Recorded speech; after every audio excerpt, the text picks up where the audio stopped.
on the road. So first, massive thank you to our team at Taylor Winch in Tanzania for taking the time out of their evening to join us. And thank you to our audience members who are taking the time. If you've missed any of these discussions, you can find them on our YouTube channel. And I'm a big fan. I think I have learned a ton through these. So, Juan, you, my friend, are the first up on my screen. Who are you and what do you do? Okay, thank you very much, Jen, and hello, everyone. My name is Juan Jose. I'm Spanish, but I'm based in Tanzania, and I'm the general manager for Taylor Winch, the exporter here in Tanzania. And you spent some time in Uganda before that as well, so we know you've done some good work for us there too. Very true. I've already been 6 years in Tanzania, the 3 first ones in Uganda, and now for a bit more than 2.5 in Tanzania, and working very close to farmers. Yeah, and bringing some of our favorite coffees from both of those countries. So thank you for that. Very welcome. All right, Johanna, you are next. Tell us a little bit about what you do. Hello, everyone. Thanks, Jen. My name is Johanna Joseph, the Senior Logistics Manager for Taylor Winch Tanzania, and I'm based here in Dar es Salaam, the final export unit for Taylor Winch. Awesome, thank you. Jay, you are up next. Good afternoon, I'm Jay Bernalakin. I'm the East Coast Sales Manager for Genuine Origin, based out of New Jersey. Thank you, Jay. Always a pleasure. You're welcome. All right, last and definitely not least, Harriet. Hello, everyone. I am Harriet, working for Taylor Winch. I'm the project manager. I'm happy to be here today. Thank you, Jen. Thank you. So as always, we have that Q&A function down at the bottom. And if you have a question throughout this discussion, you can submit it there. I will try and work it into the conversation, or I might answer you directly. Or if we don't have time, you can always reach out to me directly via email. I am jen@genuineorigin.com, and I will find a way to get you that information. So with that being said, Juanjo, do you want to take over with your presentation? Yes, I want. Thank you very much. And thanks again for everyone watching us. It's always a big pleasure for us to have the opportunity to show our operation and what we do here, as we are very proud of it. So thank you very much.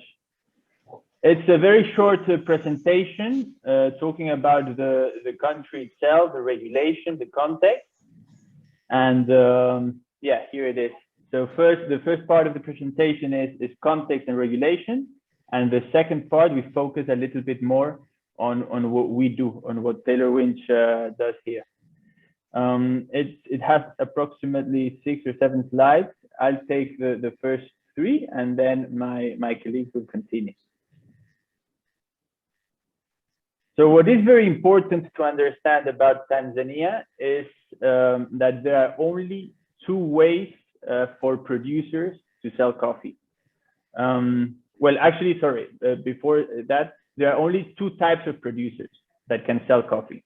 We have the co-ops, cooperatives, which account for 95% of the production of the country. These are made out of very small holder farmers. Usually they don't have more than 1 acre or 2 acres of coffee, and they also combine with other crops. And they are called AMCOs in Tanzania. Wherever you hear or listen AMCOs, that's a co-op. And basically all the smallholder farmers in Tanzania have mandatory to register in one of the AMCOs if they want to sell their coffee. So a smallholder coffee cannot sell their coffee on their own. And then then we have 5% of the production that is coming from big estates, big plantations that are well capitalized, have irrigation, and generally they do everything by themselves. They don't need so much support. So us as Taylor Winch, we really focus on our model on working with cooperatives, with AMCOs.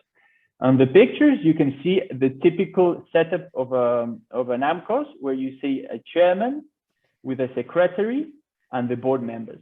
So they are taking all the decisions for the cooperative. On the other side, you have Burka, which is one of the biggest and more reputed estates in the north. Okay, in this second slide, I explained the two ways that producers have to sell coffee. This is very important because Tanzania is a very unique origin. Here we have a public auction that has been around for a long time, and producers are used to it. 85% approximately of the volume is sold through this coffee auction. There's a second way to sell coffee that is what we call the direct export window. And that's basically when exporters like Taylor Winch buy the coffee directly from the producers, from the AMCOS, from the co-ops. It's very simple. This second way is better for producers because it gives them a higher price, and they also give them more exposure. As when we export the coffee, they will remain there as exporters and owners of the coffee. And they get a higher price for a very simple reason, which is that the regulator, the government, needs to see that the price is higher than the coffee auction. So basically, when we buy from producers through this system, it has to be approved by the government. We, as Taylor Winch, do a lot of our purchases through direct export. And this third slide shows a map of the main coffee regions. There are three when we talk about Arabica. We have the northern region that is known for having Kilimanjaro and Kilimanjaro coffee. And then we have Mbeya and Binga in the south. What is interesting about this is that most of the coffee, 75% of the coffee, is actually coming from the south. Only 25% is coming from Kilimanjaro region. And it's also interesting to know that the south is growing, has potential for growth in all senses. Volume, expansion, arable land is growing, and even the quality. Farmers are younger, more energetic, and is an area that is in expansion. In the north, it's quite the opposite. It happens a bit like in Kenya, where farmers are moving out from the farm to go into towns looking for other type of jobs.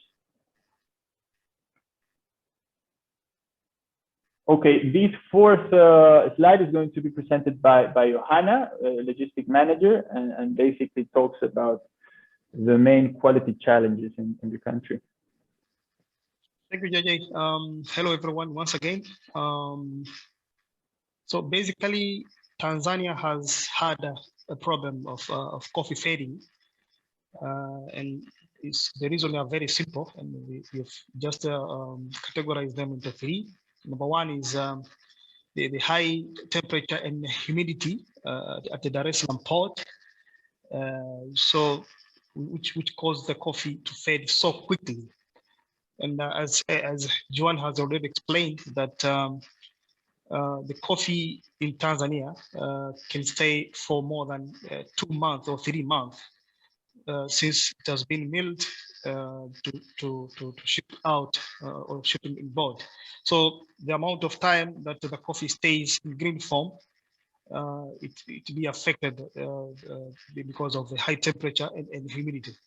But we, Taylor Winch, we are taking very serious measures to make sure that we tackle this problem by making sure that the coffee, once we buy the coffee, we left the coffee up country until we are very sure that we have the containers at our yard. We place the booking and the vessel is very close to open the gate, is when we can truck the coffee to Dar es Salaam, stuff very quickly and ship it out very quickly. So we are reducing an amount of time from three months up to minimum of 2 weeks or 3 weeks minimum. So by doing so, we are make sure that we are tackling this challenge very well. But also we have a very big problem for inefficiency on national logistics in general, all bureaucratic systems in Tanzania, whereby the amount of documents required to ship a single container is so many, and you have to pass so many stages until you manage to get the container shipped out. So yeah, for us, we have been managing this very well by making sure that each and everything is planned properly from the client, confirm the sales. We get the booking, we get all the export papers on place, and declare the cargo on place, so that we are not going to have this problem of inefficiency in the port. But also, our port is still very small. The berth schedule can change anytime, whereby the vessel can plan to berth on a certain date and can extend the berthing plan for about 3 or 4 days by default. So in order to avoid all this, in order to tackle all these problems, we have to make sure that each and everything is planned properly, and internally we have the measure to control that.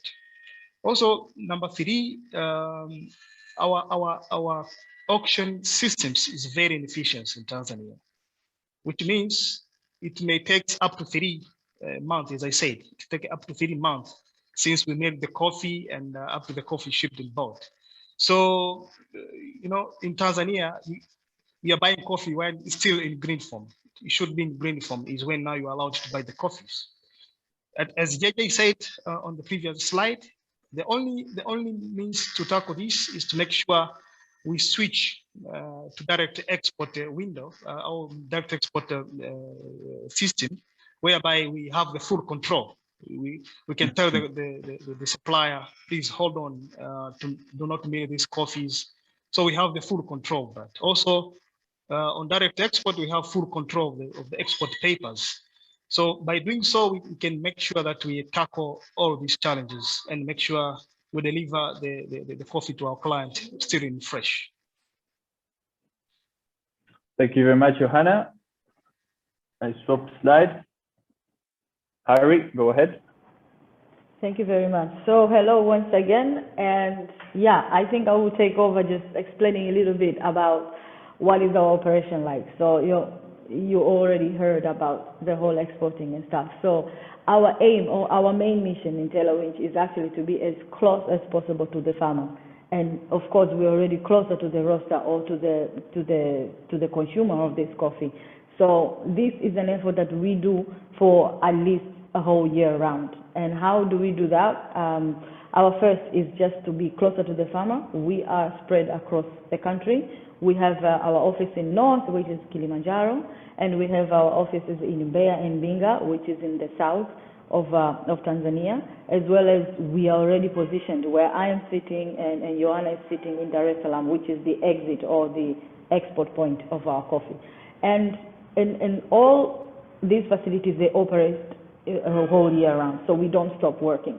And we are close to the farmers, and what we do is actually to provide the services that the farmers need. And we have a miller who is providing the best services to the farmer because we're closer to them. And what we do is actually giving them the additional value to the coffees. We offer our extension services to the farmers free of charge, so that we are keeping an eye on the farmers, we're keeping an eye on the farm, we're keeping an eye on the quality, we are keeping an eye on the whole process before we get into export. And we have our agronomists sitting in Mbeya, Mbinga, Kilimanjaro, Tarime, and they are the ones who are in charge of all these steps. So the farmers that we do direct export with are the ones that we also give financial aid, who we also give them quality advice. We also support them in all that necessary for the coffee growing. So wherever that it is harvesting, wherever that it is during the farming time, where they need chemicals, where they need advice, where they need anything that needs to add to the value of the coffee, we are there. And our extension services is a non-stop, is all year round. And because of this, we have a very strong influence on the quality of coffee. and we have a very strong influence on controlling the quality of coffee, is because we have also a very big quality team that is supporting all the farmers, that is checking the coffee during the processing time. So we do work with them when they're doing the processing, with a wet mill, whether it is a home processor, we all check the quality for them. And then we give them the best advice, and we do the separation, we do the traceability. So whenever we're doing a coffee business for the farmers, connecting them to the roasters, you're assured of seeing our traceability, and that is mostly our sustainability projects that are down there. Whether it's being for certification, whether it's being for a very special, unique coffees that we brew out there, is definitely under a traceability system that we are implementing. And here, just to share a very quick quality team. Our team is over 5 quality guys, and Balam Hinyula is our head QC, who is also sitting at the export warehouse, literally controlling all our coming and goings. And we have Flora, we have Shabani, we have Filbert, and Selena. They all have a different experience, and they've been sitting and working with Taylor Winch for a while. So that is our sustainability channel. Back to you, JJ. Sorry, I stopped too quickly.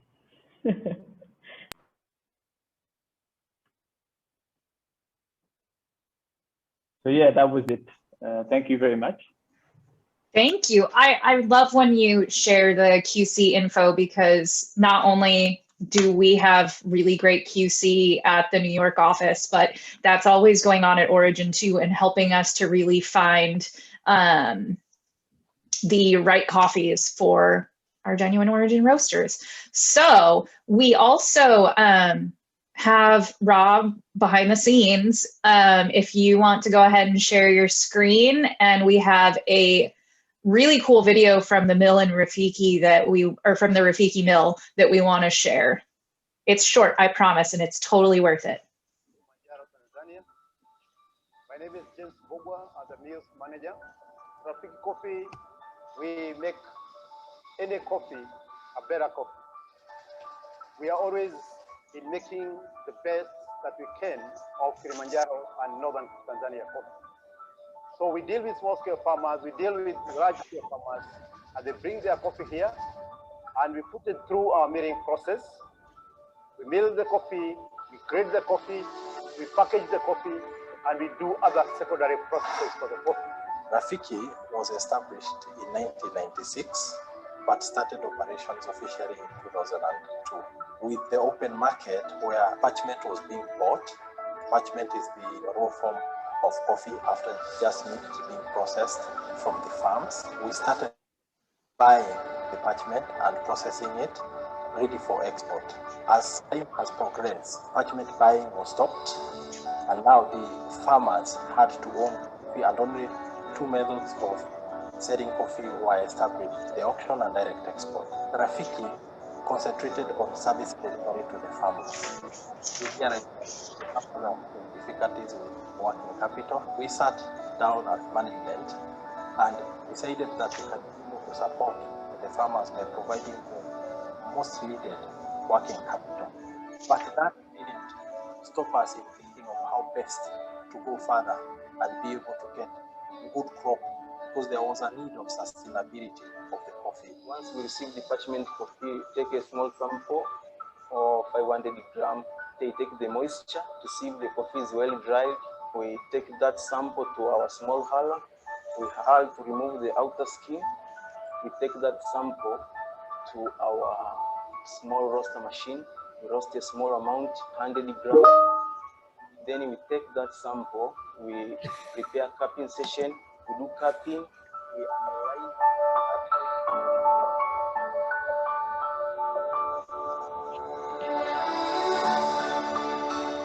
Karibuni.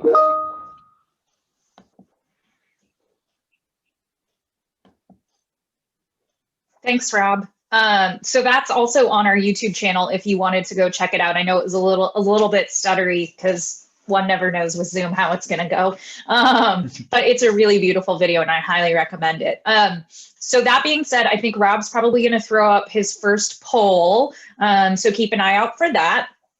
And then we're just going to dig into some of the stuff that you mentioned in the presentation and that we've been having some discussions about. So I know when we first started talking a couple of weeks ago, and I asked my usual, well, what kind of weird stuff is Tanzania doing? And that is when I learned, well, hey, purchasing, I know, we see the auction system in Kenya, we see the, minimum pricing in Ethiopia, but Tanzania even operates a little bit differently. So let's talk a little bit more about how your purchasing works, and then we can kind of talk a little bit about how that works for genuine origin as well.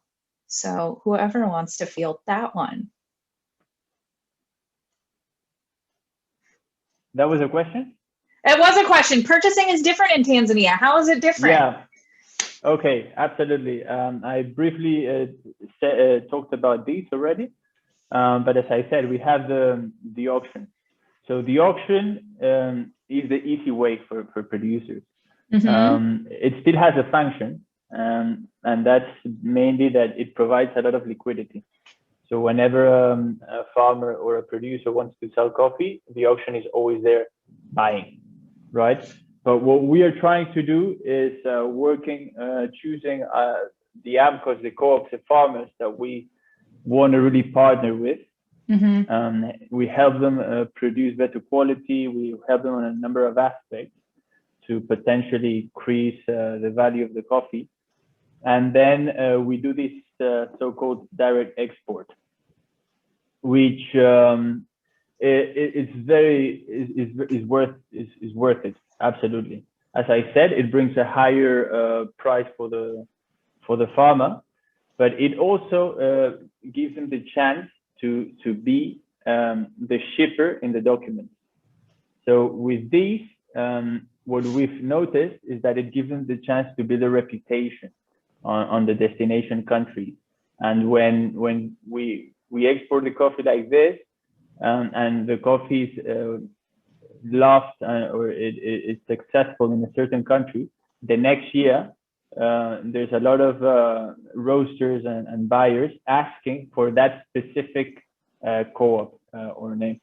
So Yeah. it has a number of advantages, and the other advantage, as Johanna explained, is that with this coffee auction, one of the problems is that the coffee needs to be milled 2 or 3 weeks before the auction. So when we buy the coffee at auction, by the time we possess it, it's already been milled for maybe 4 weeks or 3 weeks. But when we buy through direct export, it's very different, because we can just tell the producers when to mill. So we've already committed to buy the coffee. We know we're going to ship this coffee in, let's say, October. So we can just tell the producer to mill the 2nd or 3rd week of September. And like this, we ensure that when the coffee is already exported, it has only been milled 2 or 3 weeks before, instead of the typical month and a half. And that's all of the genuine origin coffees right now are direct export. 100%. We are currently, all the genuine coffee that we are exporting is coming from our co-ops, our partners. Cool. And, before anybody jumps into the Q&A saying, well, what about naturals? What about anaerobic? There is a big reason that we don't see that, right? Which is you can't buy cherry. Correct. Exactly. Yeah. So you only have these 2 ways of buying coffee, which are the direct export and good point. So on this direct export system, we buy coffee from the producers when it's already in green form. So that is what is very genuine and genuine from Tanzania, for sure. Right. So it's very difficult to convince or tell farmers to do very fancy ways of processing coffee when they cannot be sure there's an outlet for it and so on. They would not take the risk. Yeah. And I'm going to hand it off to Jay in a second, but really quickly, I want to touch on this first question in the Q&A, which is, you do grow some Robusta in Tanzania, right? Yes, we do. Very And- nice quality Robusta. And where, like, which regions do those generally tend to be grown in? That's all coming from the north west, I guess. Okay. Right. Yeah, to the left, Yeah. with the border with Uganda. Got it. And I know I can't speak to everything going on in Burundi. I know Burundi grows a lot of beautiful Arabica coffees. I'm not sure about Robusta production there as far as the other part of that question. And I also see a question about visiting. And yes, you can always reach out to the Genuine Origin team, Jay, Cindy, and myself, and we are happy to coordinate introductions with our origin operations and try and arrange some visits. So feel free to hit us up offline for that. Jay, why don't you take over for a couple minutes? I know this was touched on slightly in the presentation, but for the coffees that you purchase for direct export, how do you support the farmers and maintain those relationships with the wet mills and certifications and such? Or That can you is very elaborate good. more on that? Surely. We provide actually a very good service to the farmers. I would say, you know, a really top service, and that's a bit what Johanna touched upon.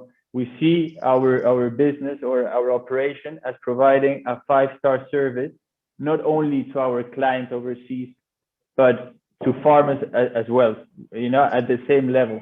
Both we see both of them as our clients, really.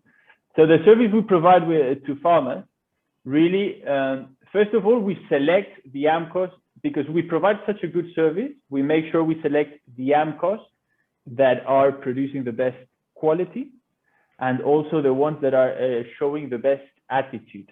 Because when you work with a co-op, it's super important that they are well managed and they have the right energy to enter such a partnership. Otherwise, when it can happen that you go and organize a training and they don't even show up, because you're talking about 1,000 farmers in that co-op, right? So you really need to make sure that the board and the management is very strong, is energetic, is proactive, and they're really going for it. So once we've decided to go with a particular AMCOS, the first thing we provide is finance, which is very important. Why? Because they need cash before the harvest, before the crop comes, to apply fertilizer, mainly to apply fertilizer and like pesticides and so on, whoever uses them. Yeah. And also to repair their washing stations, where all the fermentation takes place. You know the impact that fermentation tanks have on the final quality, right? So these co-ops, they don't have cash before the crop comes. So they need these advances in order to repair the CPUs, make them very clean, make them perfect to produce a good quality, and also to apply fertilizer. So that's the first step. Then we provide training at CPU level and at farming level. We usually say that when we start working with an AMCOS, it's more important to provide training at the processing level, because that has a more straight and big impact on the quality. Secondly, it comes the training at the farm level, at trees, but that's more of a long term, right? But we provide a straight away service on those two. Then we do certification. With 95% of the producers we work, of the AMCOS we work, we certify them of one or the other thing, and we pay for that ourselves, because we wouldn't impose that. And then basically the other service we do is that we guarantee that we will buy those coffees from them through this direct export window, which gives them a higher price. So they know that they're going to get the coffee sold at a higher price than auction. And the last thing I would say is that we put the whole Volcafe is a huge multinational with importing companies like yourself and most of in the most important markets in the world. So we put all a huge portfolio of roasters and buyers to their service. We're going to do our best to promote the coffee from that particular AMCOS. Thank you. Welcome. So you touched on some of this in the presentation, and I know we've talked a little bit about it, but there's a couple other things I was thinking about from our discussion about challenges that you're experiencing in Tanzania. And so I'm interested in how you're working to improve things as far as, like, I know we talked about the logistics issues. We've talked about younger people not being as interested in coffee farming, which we see in a lot of our origin operations. Right. Also, we talked a little bit about a coffee variety to deal with coffee berry disease. Like, what are some of the big issues y'all deal with, and how are you working on those? Oof, there's a lot of them. I don't know even where to start. Maybe Harry, why don't you talk about the CBD, for example, which is one of the big ones and is very singular from Africa. Yes, so it is something that is a problem, and most farmers, they face it. And simply CBD is just a fungus disease that is affecting the coffee trees, and the trees might just lose the berries, or the berries might come out rotten and whatever it is. So our major effort has been actually not only to give the farmers the unsustainable way, but just to opt for a sustainable way. We have been running a number of projects that is offering growing of a new variety called Compact, which is being generated or is being produced by the Tanzania Coffee Research Institute. And this variety is actually resistant to fungus diseases such as CBD and Riftberry disease, and then Rift Rust, then Sonos. There are like a number of them in different regions. They vary. So our projects have actually been servicing the AMCOSs we work with, and the other farmers as well, but we give priority to the people that we work with direct. So we have a very successful project in the north, which is working with our Ushiri. And I think you once bought Ushiri probably, and a lot of farmers have managed to get the seedlings, and we have actually hit about 100,000 seedlings as of currently. So we are really giving these seedlings to the farmers at a very affordable rate, and it's something that, as a Taylor Winch, not only just a contribution, but a way to combat such misfortune. Just to add to that, if I may, basically we're talking that every year around 20%, I would say, average of the coffee trees die because of CBD. Yes. So it's a very unique disease from Africa that basically deteriorates the cherry and the branches. And the only way to solve it or to correct it is really to cut the tree and let it grow again, and you would only get production. So it's really devastating for farmers and for producers to have 20% of their harvest off every year. And this new variety is fighting that amazingly. And I've witnessed it myself. I've seen, actually, like 2 weeks ago, I went to an estate, to a bigger farm, where they had the traditional varieties and this compact one, and the difference was amazing. One was, full of this disease. The other one was intact. So that is the thing. Got it. And then if you want to talk a little bit more about trying to get the younger generation into coffee, how's that going? Yeah, it's also one of the initiatives that we have. Again, another project. So we do engage with young guys, and this is because it's a challenge of life that we have, or the farmers have, that the young guys really need to get the money ASAP. And the way that the coffee system, the whole coffee farming until selling through the AMCOS, and then before that they can get the money back, it takes a really long route. Johanna already explained, I think, in JJ, that it takes about 3 weeks just to get it sold, and then the rest is the money needs to get back. And the coffee will actually be sold in not one auction, but in a circle of various auctions before the farmer gets collect the money. So with that being the case, a lot of young guys have not been opting to farm coffee. And it has been in many areas of Tanzania as a culture or a tradition where coffee farming is more of a passion, family owned and grown. So what we have improvised is actually engaging the young guys into our project, such as Coffee Youth Team. So we have a team of 5 or 6 young guys who've been entrepreneurially trained, and we actually give them equipment so that they're providing coffee services, like whenever it's about spraying of the pesticides or doing stamping, they have the equipment and they offer this service so that they can get their money back.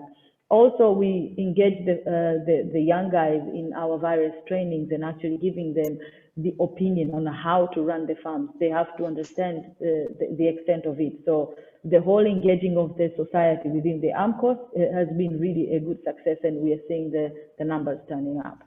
I don't know, JJ, maybe you can add if you have. No, I agree 100%. And then I think it's important also to highlight the logistic issue when we are talking about challenges.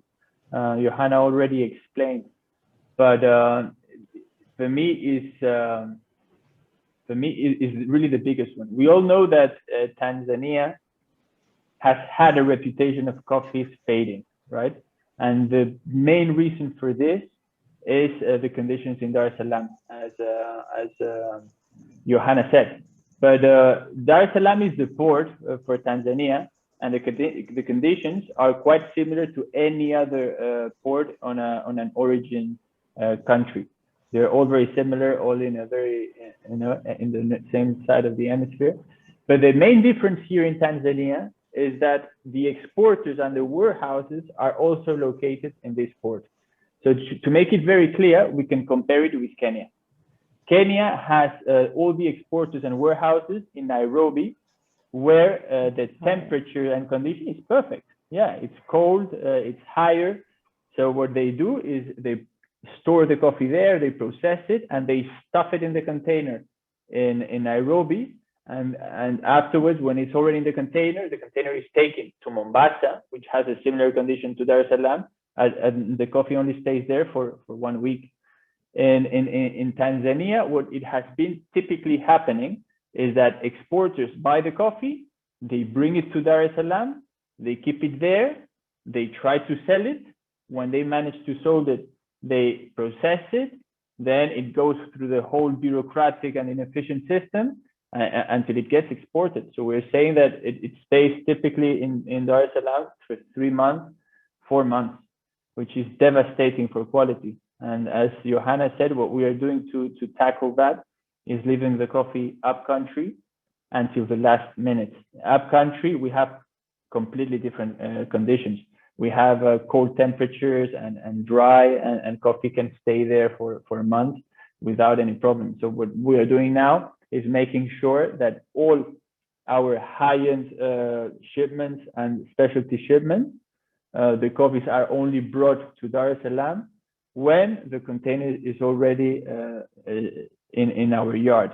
So we are minimizing the time from 3 or 4 months in Dar es Salaam to 2 weeks, basically. That is the benchmark, and sometimes less. And that is having tremendous impact on the consistency and quality of our shipments at arrival. Cool. And I will jump in real quick. I saw another question come in about processing methods and micro lots. And as JJ said, we can't buy cherry, so there's a lot less experimentation with processing going on. But we are talking about micro lots. So I would say hopefully that's something we can pursue for early 2022 arrivals. So stay tuned for that. Absolutely. Yeah, maybe if I can add to that, of course, it's more difficult to experiment because we are, as you said, we're not buying a cherry and we cannot take that risk ourselves, and it's harder to ask a producer to take a risk when it can go wrong, right? But that being said, there is some room for experimentation. The main one is through these private estates. So there is a number of estates, and we do have a lot of partner estates that are doing some experiments. But of course, it's not in a large scale.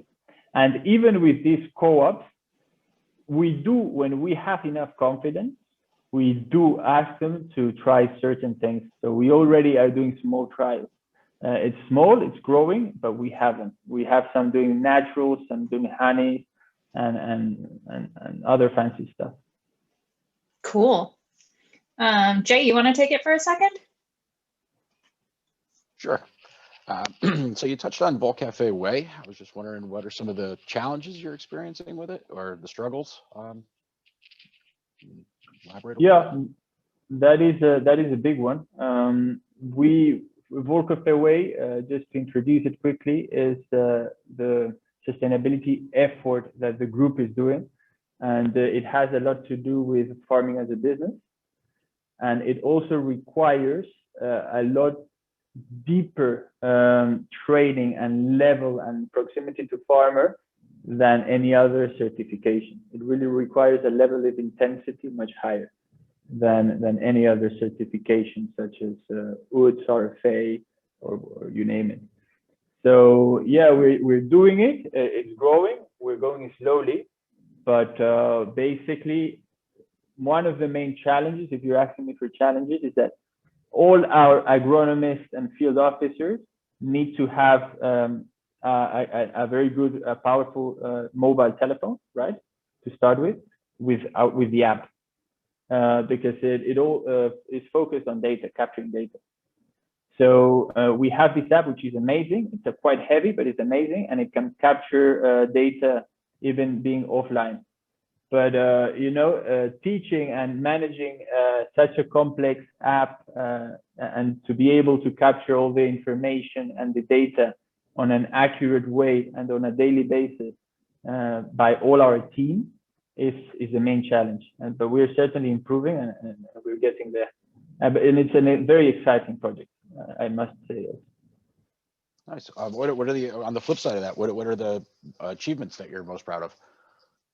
Well, to see really how a co-op, a certain co-op that we've been working with for a number of years, to see how they can improve prices, improve quality, and improve volume on and see the data and the hard data and see the evidence of that. So that's pretty unique, and it's an amazing feeling, and it's really what drives us. Thank you. Well, yeah, I know I've said it before, but that was a big part of what drew me to Genuine Origin in the first place, was seeing Vol Cafe Way and the work going on. So we always love those updates. So time for the question that I give everyone a heads up on, because if I don't ask it, somebody in the audience does. But what has the impact of COVID-19 been for Taylor Winch Tanzania, for all of you, for coffee production? How has that gone? Who wants to take that one? Yeah, not everybody all at once. Well, maybe we can go by one. I mean, we are at 3 different departments, so we can maybe talk what the impact has been at our different levels. Yeah. Who wants to start? Harry is the field, Johanna is the logistics, which have been really affected. You can start, Johanna. Talk on how the logistics and the container availability and the situation in the port has been affected. Sure, thanks, JJ. Yeah, actually, it has affected us to some extent. But as you all know, that our government has not issued the number of the test for so long. So it seems like we have been affected from external, like the container availabilities, whereby by most of these ports, where most of these countries are locked completely, like South Africa, like Europe, we are locked down completely. So there was no import. The ratio of import to export were very, you cannot even compare. Which means, yeah, it's very minimal. It means we were shipping a lot, and reach a time where there is no containers are coming in from the destination, which means there is a very serious shortage of the food grade containers. By the way, also the vessels themselves. Some of the shipping line. I remember. I want to mention one of the shipping lines. They say no, we are canceling all the bookings to Europe because yes, they can load the containers, but there is no possibility for them to offload at the destination because of this the problems. True. But also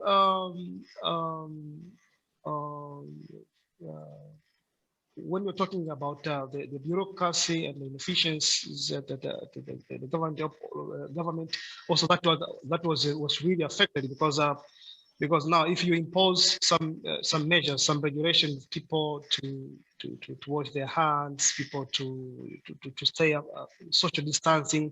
So for some of our shipment were affected because some of the government officials we are not allowing us to get the contact with our clearing and forwarding agents, the representative of there. So basically, yeah, when you're talking about food grade containers, when you're talking about the vessel shed door, we are very affected. That's what I can say. Thank you, Johanna. Harriet Kindole. Yeah, so from us, coffee was always there on the tree. That was a thank God moment for us. But we had a really a shocker moment. And for sustainability activities or for field activities, we needed to get around people. We needed to get along people. But because of the whole outbreak, in that we didn't have the correct measures or the correct of how far was the effect into the people, into the villages, into the remote areas.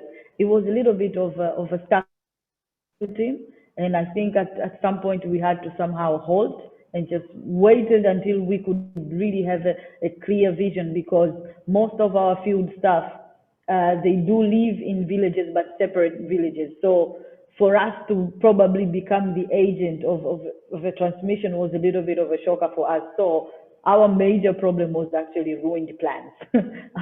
Our whole field calendar was really ruined. So we were not really at a maximum operational speed. That means we did not do the things in the right time. So the whole of 2020 was really a little bit of a pushed back timetable. So whenever we do our field activities following the farmer calendar. So when it is rainy season, we are talking about fungi prevention. We're talking about alternative methods of farm management. We're talking about weeding. So when we were not there during the rainy season, the calendar was not really some sort of fitting. So we had a really bigger problem as a delay into our plans. So that was mostly in the farms. Wow. Very true. Very true. And from my side, I think, well, of course, it had a cost implication because, yeah, the whole team had to protect itself. So we had to, you know, the usual mask, sanitizer. The whole team also used to come to the office on public transport. We had to stop that and start using taxis and Uber and so on. So there was a cost implication. But I have to say that from a demand perspective, we have not seen a very big impact. And we've been able to keep exports at similar levels. And one of our focuses is, or really targets, is to expand and increase specialty. And we can say that with all our main specialty clients, the ones that have been with us for a long time, they've kept on increasing volumes. So no, nothing really negative to say on that. Well, that's good. So I got the heavy question. So Jay, why don't you take us home with the fun question, and then we'll start to wrap things up. So what can roasters look forward to for Tanzanian coffees this coming year? We will see. We have a very nice crop coming. We had really good rain, so we are expecting a very good crop. We've also engaged very exciting groups that look very promising. So we will see. But for sure, more of the same at a higher quality and preparation as usual. But we already have plans, and we've started discussions with you guys on doing some trials on more fancy stuff that can be fun for you guys. Thank you. Awesome. So hopefully some honeys, naturals. We talked a bit about barrique coffee. which probably people don't know what it is, but they will soon find out, hopefully. Yes. Well, as always, major thank you to all of you for joining us. I really appreciate you taking the time out of your evening to be here. Big thank you to our attendees. If you have further questions, like I said, you're welcome to reach out to me directly.